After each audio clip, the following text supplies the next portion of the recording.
Alright, you guys, I have here the Corsair M75 Air Wireless. Just wanted to share some quick thoughts on this mouse. Overall, the TLDR version of this review is that this is a great mouse at a great price. Let's talk more about the specifics.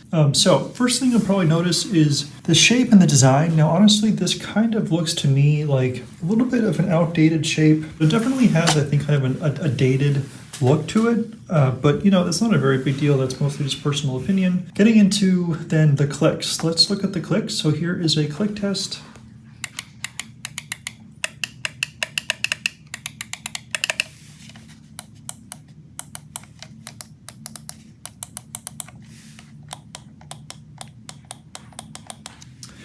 So one thing to know about the clicks is that they are actually a little bit softer, or quieter, I should say, than some other mice, which I really like.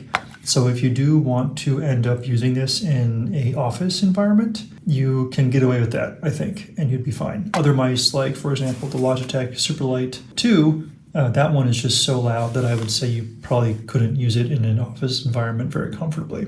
But the clicks here are fairly quiet, although they're still kind of loud, but they're probably a bit more normal than other mice out there, gaming mice. Now, as far as the click actuation distance, it doesn't take a lot to actuate the click, but the click does feel kind of mushy. So it's not quite as tactile and precise like, for example, again, the Logitech G Pro Superlight 2, that one, another mice too, like the G502 from Logitech, those ones have just very surgical, tactile feel. This is going to feel a little bit more mushy, but you know, it's still fine. Now, the side buttons are going to actually stick to your thumb a little bit when you release, so you can kind of see that here.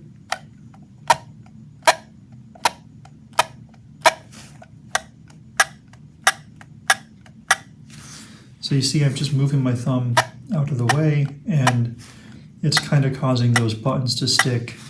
Now, there are other mice that have better implementations of side buttons that don't do that. And so as a result of these semi-mushy clicks and these side buttons that sort of follow your thumb, and again, just the look of the mouse, which seems a bit dated, I would say this mouse just feels a little bit cheap. But again, for 70 bucks, I think it's fine. And I would say it probably doesn't really matter unless you're really into that kind of thing, but that's just something to kind of know. The scroll wheel actually takes a little bit of effort to actuate. It's not quite as smooth as some other mice, and it also is very slippery. So you may find if you're like sweating in game or something, that I can see a situation where the finger may just slip completely.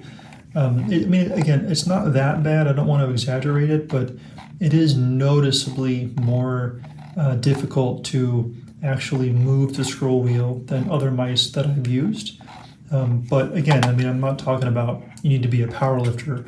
I'm just saying it's a little bit more effort than I would expect. So that's the top of the mouse. Moving on to the front then, we have a USB-C charging port, which is amazing, also pretty standard, so not much to say there. Okay, so looking at the bottom of the mouse then, you notice we do have a button here. This is a Bluetooth button. So if you click this button, then you'll send the mouse into Bluetooth pairing mode, which you can see by the blue dot there. And then if you want to go back to the USB mode, then you just hold this down and then it should turn green, and now you're back in USB mode. This mouse does have onboard memory, so you can configure all your macros in the Corsair iCUE, save it on board, go into Bluetooth mode, and then you have all that saved onto the actual profile itself. So that's pretty cool. Now the feet of this mouse are okay. They're not the best, they're not the worst. They're quiet.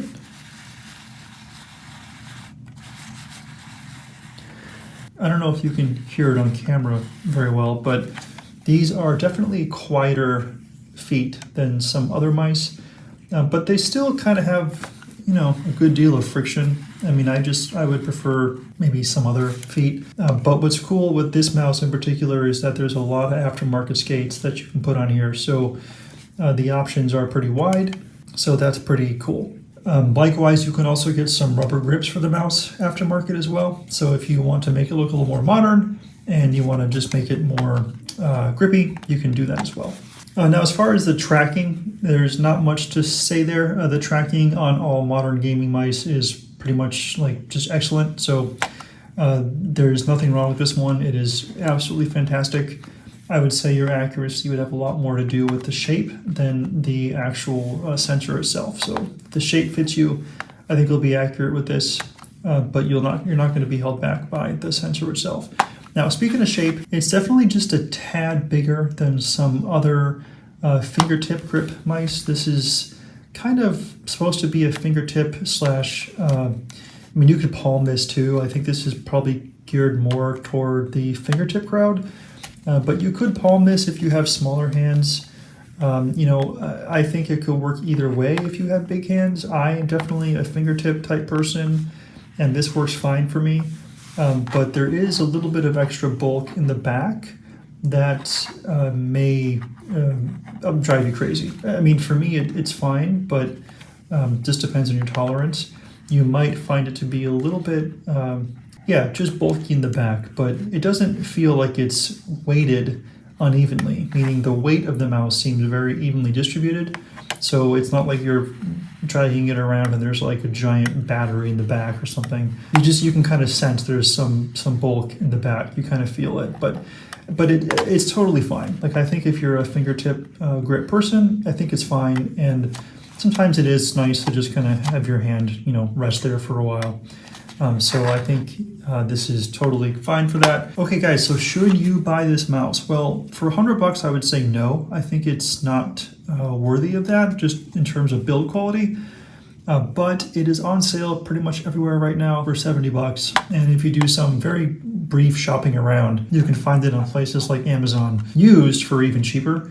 So if you can get this for like $60 or less, I think it's a really good value for that price. But I would definitely not spend $100 on it. If you're going to spend $100, I'd probably just get something that feels a little better in build quality. But for the $60-$70 range, I think that is a pretty good price point. So reasons I would not get this mouse: if you want the highest quality build, I would say that this is not the mouse for you.